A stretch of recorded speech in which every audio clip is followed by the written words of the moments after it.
கடவுள் இருக்கிறார் என்று நம்புகிறோம். இதைத்தான் எல்லோரும் நம்புகிறார்கள். ஆனால் அதையும் தாண்டி பிரச்சனை வந்துவிட்டால், நான் தனியாக சிக்கிக்கொண்டேன், என்னை காப்பாற்றுவார் யாரும் இல்லை என்றெல்லாம் புலம்புகிறோம். திக்கற்றவராக நம்மை நினைத்து கொள்கிறோம். எதற்காக இப்படி?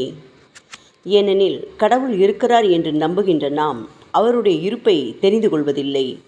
இதனால் பயம் வந்து விடுகிறது. நம்முடைய நம்பிக்கை ஆட்டம் கண்டு விடுகிறது. கடவுள் நம்மை காப்பாரோ மாட்டாரோ என்ற அச்சத்தால் நடுங்குகிறோம். உன்னுடன் கடவுள் இருக்கிறார் என்ற உறுதித்தன்மை உனக்கு தெளிவாக புரியுமானால் நாம் ஏன் பயப்பட வேண்டும்? அவர் நிச்சயம் நமக்கு உதவுவார் என்ற தெளிவில் இருப்போம் அல்லவா? இருட்டு நேரத்தில் தனியாக போகும்போது ஒருவித அச்சம் மனதை கவ்விக்கொள்ளும். அதே சமயம் துணைக்கு யாருடனோ போகும்போது அதை பற்றிய பேச்சே எழாது.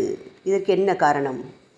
தனியாக போகும்போது நம்முடன் யாரும் இல்லை என்பது நிதர்சனமாகவும், சேர்ந்து போகும்போது நம்முடன் ஒருவர் இருக்கிறார் என்பதும் நிதர்சனமாகவும் தெரிகிறது.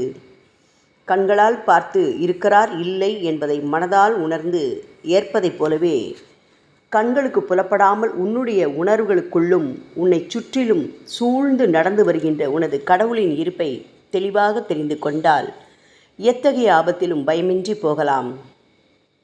அப்பா வீட்டில் இருக்கிறாரா என்ற கேள்விக்கு இல்லை என்று பதில் வந்தால் அப்பாவின் இருப்பு வீட்டில் இல்லை என்பதை அறியலாம்.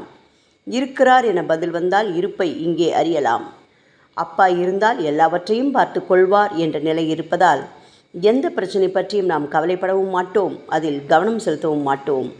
அவர் வந்த பிறகுதான் இனி எதையும் செய்ய முடியும் என்ற நிலை ஏற்பட்டதால் எத்தனை பேருக்கு பதில் சொல்வது, எப்படி குடும்பத்தை நிலையை சமாளித்து மேலே வருவது என்றெல்லாம் அச்சம்தான் வரும்.